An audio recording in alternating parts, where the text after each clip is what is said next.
여러분, 오늘 본문에 나오는 복은 히브리어로 에세르라고 합니다. 에세르 한번 따라합시다. 에세르.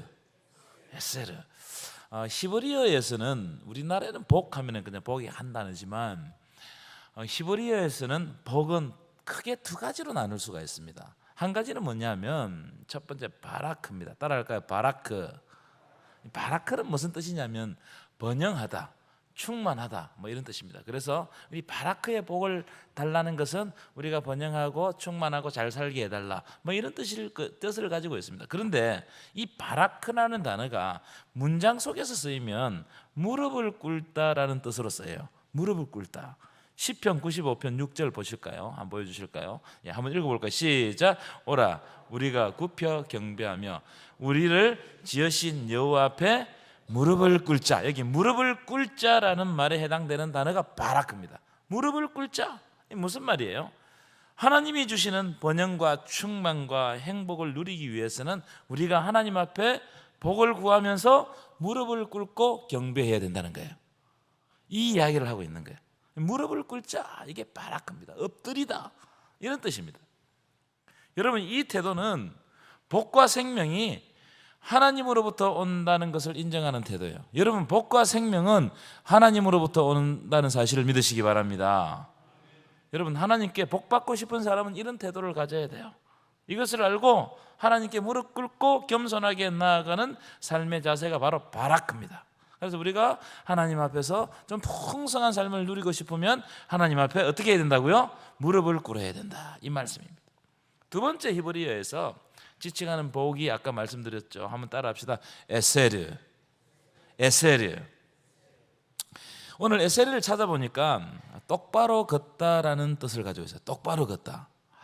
이걸 좀 더 설명하면 하나님이 제시하신 삶의 길을 똑바로 걷는 것 자체가 복이라는 거예요. 이게 복이라는 뜻입니다. 자, 이런 관점으로 오늘 2절을 보실까요? 오늘 본문에는 에세르. 자, 2절 보시겠습니다. 시작. 오직 여호와의 율법을 즐거워하여 그의 율법을 죄로 묵상하는도다. 아멘이십니까? 에세르가 딱 나오면 하나님의 말씀, 하나님의 율법, 이게 따라와요. 에세르는 뭐라고요? 하나님이 주시는 삶의 길을 똑바로 걷는 것이 복이니까 그럼 뭐가 나와야 돼요? 하나님의 말씀, 율법, 약속, 이게 딱 등장하는 겁니다. 그렇기 때문에 그런 의미를 가지고 다시 우리가 좀 복에 대해서 종합적으로 생각해 보면 하나님의 말씀을 들을 수 있는 귀가 열리는 것이 복입니다. 믿으십니까? 마음이 옥토가 되어서 하나님의 말씀을 받아들이는 것이 복입니다. 믿으십니까? 그래서 아무리 좋은 설교를 해도 어떤 사람은 그 설교가 은혜가 안 됩니다. 마음이 강박하면 그 설교가 튕겨나가요. 어떤 때 제가 주일날 설교를 하잖아요. 아, 이분들이 설교가 튕겨나가고 있다, 이런 생각이 들 때가 있어요. 뭐냐면 옥토가 안 되면, 마음이 옥토가 안 되면 어떻게 되는 거예요? 그냥 받아들이지 못하는 거예요. 하나님의 말씀을 받아들이지 못하는 거예요. 이런 복이 아니에요. 애굽의 바로라고 그러잖아요. 이 사람은 참 특별한 사람입니다. 열재앙을 직접적으로 목격했습니다. 그렇죠? 열재앙이 일어난 걸 직접적으로 목격하고 모세의 입에서 나오는 살아계신 하나님의 말씀을 직접 들어도 그의 마음이 어떻게 됐다고요? 강팍하는 거예요. 강팍해요. 마음이 딱딱하게 굳는 겁니다. 이런 현상은 복이 아니다는 거예요. 아무리 큰 권력을 가지고 아무리 많은 소유를 가졌다고 할지라도 하나님이 제시하시는 길을 말씀을 통해서 캐치하지 못한다. 오늘 주시는 말씀, 이 말씀이 내 마음에 와닿지 않는다. 그럼 이 시간이 복된 시간이 아니란 말이에요. 이건 저주란 말이에요.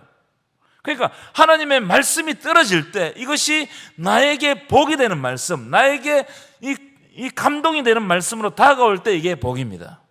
그러니까 강팍했던 이 바로의 시대는 저주받은 시대입니다. 아무리 하나님이 기적을 일으키고 뭔가 말씀을 모세라면 얼마나 위대한 지도자고 위대한 설교가입니까? 그럼에도 불구하고 그 사람이 못 받아들인단 말이에요. 예수님 시대도 마찬가지예요. 예수님이 하나님이 직접 와가지고, 하나님의 아들이 직접 와가지고 설교를 해도 바리새인들은 못 받아들였어요. 자기들은 많은 지식을 가지고 있었지만 그들의 마음속에 받아들이지 못하는 강박함이 있었기 때문에 그들이 받아들이지 못하는 겁니다. 그러니까 그들은 복된 사람이 아니에요. 자, 어쨌든 이 복에 대해서 종합적으로 다시 봅시다. 바라크는 뭐라 그랬죠? 하나님 앞에 복을 구하면서 무릎을 꿇는 행위가 바라크라고 그랬어요. 에세르는 하나님이 제시한 삶의 길을 똑바로 가는 것이 에세르라고 그랬어요. 공통점이 있어요. 바라크든 에세르든 공통점이 있어요. 그게 뭐냐면은 복은 소유의 개념이 아니고 관계적인 개념이라는 거예요.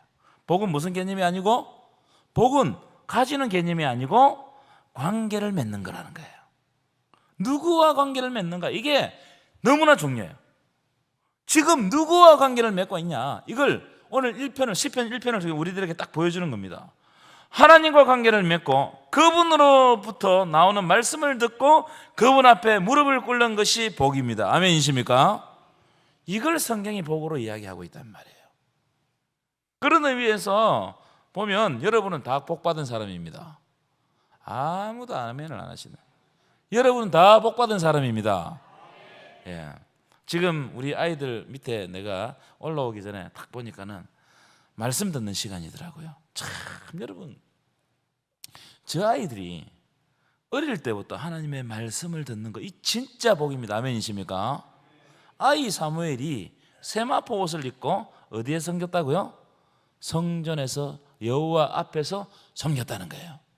그러니까 그 아이 사무엘은 그 당시에 대제사장 엘리가 듣지 못하는 하나님의 음성을 그 아이 사무엘이 듣는 거예요.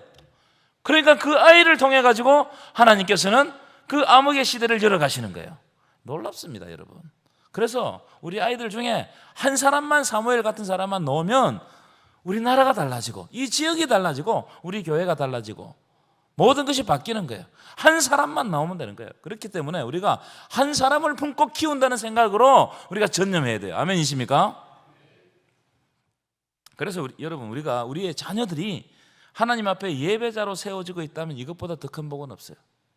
가장 큰 복이 뭐냐? 하나님, 내가 하나님 앞에 은혜 받고 예배를 통해서 하나님께 나아갔던 그 복이 우리 자녀들에게도 있기를 원합니다. 아멘이십니까? 이 진짜 큰 복이에요. 다시 한번 강조하면 복의 개념은 소유의 개념이 아니고 무슨 개념이라고요? 관계의 개념이라는 거예요.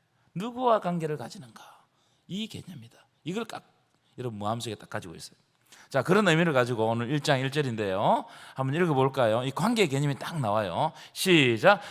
복 있는 사람은 악인의 꾀를 따르지 아니하며 죄인들의 길에 서지 아니하며 오만한 자들의, 여러분 관계가 나오죠, 그죠? 이런 사람과 관계를 가지면 안 된다는 거예요. 이 복을 관계적인 관점에서 보아야 된다는 거예요. 제가 이 말씀을 좀 바꾸었어요. 한번 띄워보실까요? 자, 한번 읽어봅시다. 시작. 복 있는 사람은 악인들과 관계를 가지지 아니하며 죄인들과 가까이 지내지 아니하며 오만한 자들과 그런 거예요. 교제하지 않는 거예요. 이 말씀은 이런 자들과 관계를 가지고 가까이 하고 교제하다 보면 복이 아니라는 겁니다. 여러분, 이렇게 되면 하나님과 멀어지고 마지막 구절 보십시오. 오늘 6절 망하리로다.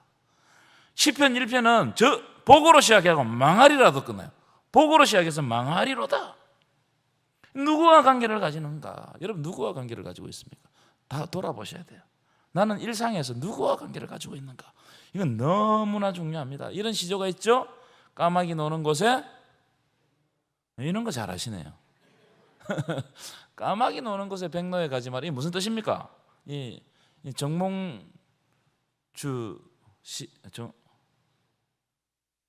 갑자기 생각이 안 나는데, 그분이 했던 비유인데, 시조인데, 악인들과 죄인들과 오만한 사람들과 이렇게 가까이 가고 관계를 가지면 어떻게 나도 그런 사람이 된다는 거예요. 그럴 수밖에 없죠. 왜요? 지난주 설교 들었잖아요. 영향을 받기 때문에 그렇습니다. 이렇게 되면 아무리 성공해도 하나님 입장에서 보면 그게 복이 아닌 거예요. 그런 사람은 관계를 막 문어발처럼 맺어가지고 내가 성공했다, 그게 복일까? 아니라는 거예요. 그래서 넘어지는 사람들이 한두 사람이 아닙니다. 여러분, 은혜를 사모하는 사람과 가까이 하시기를 축원합니다. 하나님을 경험하고자 겸손하게 행하는 사람들과 가까이 하시기를 축원합니다.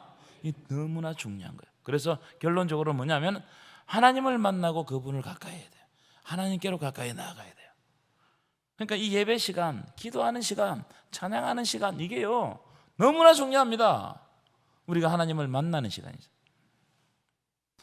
그리고 하나님을 만나는 가장 좋은 방법은 말씀밖에 없습니다. 이 말씀입니다. 2절 보십시오. 2절 오직 여호와의 율법을 즐거워하며 그 율법을 주야로 묵상하는 자다. 이 사람이 복된 사람이라는 거예요. 하나님의 율법을 즐거워하는 것은 하나님을 만나는 것을 즐거워하는 거예요. 여러분 연애편지 써보셨어요? 연애편지 써보시면 지금은 다 연애편지, 여기 오시는 분 다 연애편지 시대인 것 같은데 저는 한 번도 안 써봤어요. 진짜입니다. 한 번도 안 써봤는데 제가 군대에 있을 때 제 후임이 애인이 있었어. 그래서 애인으로부터 편지가 오면 걔가요 그걸 숨어서, 우리 쫄병 때니까 그걸 숨어서 몇 번이나 읽으면서 그 한자 한자 너무나 기뻐하는 거예요. 박구신 권사님이 받아보셨어요? 그런 편지 받아보셨어요? 안 받아보셨어요? 지금이라도 달라고 해요. 이게 뭐냐 하면은 이 사랑하는 사람으로부터 온 그 한 글자 한 글자를 보면서 그걸 기뻐하는, 이게 복인 거예요. 제가 그걸 복이라고 생각합니다. 그래서 복은 소유 때문에 생기는 것이 아니고 뭐 때문에 생긴다고요? 관계 때문에 생기는 거예요. 관계 때문에.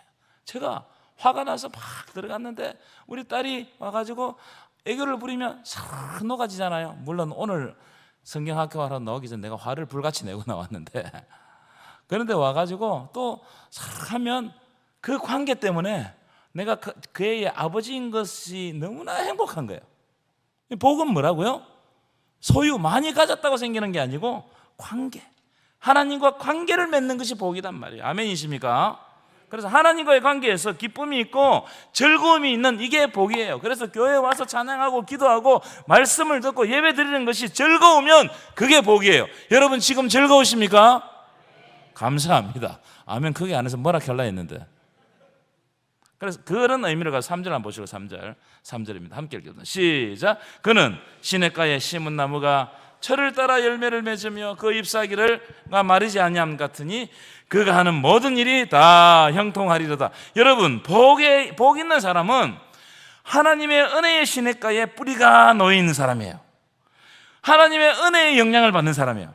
그러니까 이 사람은 시련이 와도 안 넘어져요. 시련이 오면 고통스럽지만 넘어지지는 않습니다. 어떤 사람은요 시련이 그냥 서쳐만 가도 넘어지는 사람이 있어요. 알아서 먼저 넘어져 버리는 사람도 있습니다. 아주 작은 시련인데 막 나락으로 떨어져 버려요. 그 사람은 하나님의 은혜의 시내에 뿌리가 뻗어 있지 않아서 그래요. 은혜의 시내에 뿌리가 뻗어 있으면 어떻게 된다고요? 시련이 오고 고통스럽죠. 그러나 이겨낸단 말이에요. 꿋꿋하게 서 있어요. 그 가뭄에도 꿋꿋하게 서 있는 거예요. 왜냐? 하나님께서 그를 붙들고 계시기 때문에. 아멘이십니까? 그러나 넘어지는 사람은 뭐예요? 하나님이 함께 하신다는 확신이 없다는 거예요. 여러분 하나님 함께 하시는데 뭐가 두렵습니까? 여러분 이게 하나님이 함께 하신다는 이 태도가, 하나님의 은혜가 내 삶 가운데 임하고 있다는 이 태도가 삶으로 드러나면요 엄청난 힘을 발휘합니다. 능력을 발휘한단 말이에요. 하나님이 함께 하시는데 어려움이 있으면 어때? 이것도 넘어가겠지. 하나님께서 풀어가겠지. 하나님께서 다리 놓겠지. 여러분 하나님을 기대하는 거예요. 여러분 하나님을 기대하시기를 축원합니다. 우리는 하나님을 안 기대해요. 자꾸 내 능력을 기다려. 이거 하면 뭐가 되고 이걸 자꾸 하다 보면 그거 어느 순간 그 하나가 이가 딱 빠지는 순간 다 무너져 버립니다. 근데 하나님을 기대하면 여기 이 하나 빠져도 돼요. 어느 하나가 성공하지 않아도 돼요. 어느 하나가 무너져도 돼요. 그러나 하나님이 계시기 때문에 언젠가는 이걸 뛰어넘는다는 거예요. 그게 믿음입니다. 아멘이십니까? 그래서 3절 보죠. 그는 시냇가에 심은 나무가 철을 따라 열매를 맺으며 그 잎사귀가 마르지 아니한 같으니 그가 하는 모든 일이 다 어떻다고요? 형통하리로다. 복은 항상 형통하고 깊은 연관. 복이 있는 사람은 형통한 거예요. 복이 있는 사람은. 자, 두 군데만 찾아 읽어볼게요. 창세기 39장 2절. 제가 진짜 좋아하는 구절이에요. 함께 읽겠습니다. 시작. 간수장은 그의 손에 맡긴 것을 무엇이든지 살펴보지 아니하였으니 이는 여호와께서 요셉과 함께 하심이라 여호와께서 그를 범사에 형통하게 하셨더라. 이 말씀은 요셉의 말씀 아닙니까? 뭐가 형통해요 도대체? 요셉은 지금 노예로 팔려가고 억울하게 감옥에 갇혔어요. 겪을 수모를 다 겪습니다. 근데 성경은 뭐라고 요셉을 평가하느냐? 지금 요셉이 형통하고 있다는 거예요. 희한하잖아요. 우리 인간적인 눈으로 볼 때는 이게 형통입니까? 이게 수모지. 그런데 성경은 형통하고 있다는 거예요. 성경의 눈은 달라요. 자, 열왕기하 18장 7절 9절 볼까요? 열왕기하 18장 7절 9절 함께 읽겠습니다. 시작. 여호와께서 그와 함께 하시매 그가 어디로 가든지 형통하였더니, 누구냐면 히스기야예요. 히스기야. 그 다음에 읽겠습니다. 시작. 저가 아수르 왕을 배반하고 섬기지 아니하였고 그가 블레셋 사람들을 쳐서 가사와 그 사방에 이르고 망대에서부터 견고한 성에까지 이르렀더라. 자, 9절이 중요해요. 시작. 히스기야 왕 제4년 곧 엘라의 아들 호세아 제7년에 아수르 왕 살마네셀이, 여러분, 우리는 형통이라고 생각할 때 모든 것이 잘 되는 것이 형통이라고 생각해요. 아닙니다. 열왕기 말씀은요, 하나님께서 함께 하심에 이 히스기야가 형통했는데 조금 있으니까 아수르가 쳐들어와서 멸망당할 뻔했어요. 이게 무슨 형통입니까? 안 그래요? 이게 무슨 형통이에요? 그런 형통 안 받고 싶다는 거예요. 그런데 이 두 장면은 하나님이 붙드시고 간섭하시고 함께 하시고 우리 가운데 함께 역사하신다. 이게 형통이라는 거예요. 그러니까 요셉이 어떻게 되죠? 감옥에 갇혀서도 요셉을 통해서 일어나는 하나님의 놀라운 하나님 나라 역사가 일어나는 거예요. 이게 형통인 거예요. 그래서 고난을 딛고 이겨내고 결국 하나님께서 총리로 만들어 가시는 거예요. 히스기야도 마찬가지입니다. 지금 살마네셀이 와가지고 예루살렘에 에워쌌잖아요. 얼마나 속이 상했으면 그 왕이, 아수르 왕이 준 편지를 가지고 성전에 가서 울면서 기도해요. 자기 힘으로 안 된단 말이죠. 그 밤에 하나님께서 역사하셨어요. 그런 게 형통이단 말이에요. 하나님의 역사가 있는 것이 형통이에요. 아멘이십니까? 그래서 비록 우리는 과정 가운데, 우리가 삶의 과정 가운데 고난이 있어요. 없지 않습니다. 너무나 많은 고난이 있을지라도 하나님은 끝내 승리하고 우리의 삶을 통해서 하나님께서 영광 받는 거예요. 이게 형통입니다. 여러분, 이기는 방법을 구하십시오. 자꾸 패배자가 되면 안 됩니다. 하나님이 이기게 하십니다. 그럼 하나님을 기대해야 돼요. 아멘이십니까? 자, 반면 악인은 어떤 길을 걷느냐? 4절 5절입니다. 4절 5절 함께 읽겠습니다. 시작. 악인들은 그렇지 않으며, 5절 시작. 그러므로 심판을 견디지 못하며 죄인들이 의인의 모임에 들지 못하리로다. 여러분, 악인들은 바람에 나는 겨와 같다는 거예요. 언뜻 여러분 보십시오. 알곡 같아요. 다 보기가 좋아요. 그런데 바람, 시련이 한번 샥 불러보면 다 날아가 버리는 거예요. 혹시 여러분 그런 사람들 아닙니까? 그러니까 시험을 견디지 못하고 심판을 견디지 못하는 겁니다. 마치 모래성 위에 성을 쌓는 것과 비슷해요. 한순간에 뭐 말 한마디에 넘어져 버리는 거예요. 악인들이 그렇단 말이에요. 바람에 나는 겨와 같아요. 볼 때는 이게 알곡인지 견지 잘 몰라요. 근데 이걸 바람에 날려보면 알곡은 어떻게 해요? 떨어지는 그 자리에 떨어지고 나머지 겨는 다 날아가 버리는 겁니다. 그래서 우리가 시험 받을 때가 있죠. 물질의 시험, 명예의 시험, 여러 가지 관계적인 시험. 그런데 진짜 알곡인지 아닌지를 아는 거면 그때 아는 거예요. 그 위기가 닥치는 순간 그 사람이 알곡인지 쭉정인지를 알게 되는 거예요. 그러니까 여러분, 자기 자신을 잘 돌아봐야 돼요. 누구에게나 다 시험이 옵니다. 그 시험의 순간에 내가 어떤 행동을 하고 있는가? 진짜 하나님 말씀 부여잡고 하나님 말씀 기대하고 그 시험을 이기고 있는가? 이걸 잘 돌아봐야 되는 거예요. 여러분, 이게 점검 같은 믿음입니다. 여러분, 점검이 나오려면요 어떻게 합니까? 막 두드리고 패고 물에 담갔다가, 담금질이라 그러잖아요. 또 불에 넣었다가 이걸 이겨낼 때 점검이 되는 거예요. 여러분, 우리는요 다 그렇습니다. 남들 앞에 서서 삐깍번쩍하게 말 잘하고 세우면 야, 그 사람 잘한다, 이 박수 받기를 원하지만 진짜 보이지 않는 곳에서 내 혼자서 속상하게 일했던 이것을 견뎌내고 있는 사람 몇 명 있어? 솔직하게 교회에서도 몇 명 있습니까? 진짜 정금 같은 믿음은 거기에서 나오는 거예요. 시험에서 이길 때 점검이 되는 거예요. 여러분, 우리가 신앙의 어떤 아버지, 또 그 선배, 이런 정금 같은 믿음이 될 때, 내가 이겨내는 장면들을 후배들이 볼 때 그걸 본받고 예수 믿는 것이 저런 것이구나, 이걸 아는 겁니다. 여러분들이 그런 길을 걸어가시기를 축원합니다. 쉽지는 않습니다. 쉽지는 않습니다. 우리는 비판은 잘하죠. 그런데 내가 진짜 하나님 앞에 서 있는가? 이거는 자기 자신을 돌아봐야 돼요. 안 그러면 다 바리새인 되는 겁니다. 말만 잘하는 바리새인. 그 사람들에게는 생명이 없어요. 여러분, 생명이. 진짜 생명은 어디에서 이제 우리의 삶의 태도에서 나옵니다. 딱 보면 알아요. 닮아야 되겠구나. 지난주에 우리가 누구를 닮아야 된다고요? 예수님 닮아가는 삶. 여러분, 6절 읽고 마치도록 하겠습니다. 6절입니다. 시작. 무릇 의인의 길은 여호와께서 인정하시나. 다시 한 번 더 시작. 무릇 의인의 길은 여호와께서 인정하시나 악인의 길은. 아멘이십니까? 이런 말씀에 여러분 마음을 탁 담으세요. 의인의 길은 고난이 있지만 여호와께서 인정하신다는 거예요. 여러분, 하나님께 인정받으세요. 사람에게 인정받으려고 하지 마세요. 사람의 입은요, 조석변개입니다. 자기 좋을 때는 좋은 말 하죠. 안 좋으면 다 악독을 쏟아내요. 사람들 다 그래요. 근데 여호와께 인정받으세요. 하지만 악인의 길은 망한다는 거예요. 이걸 기억해야 돼요. 이걸 우리 마음에 담고, 내가 어떻게 신앙생활하고 내가 우리 믿음의 후배들, 자녀들에게 어떻게 내가 보여줄 것인가.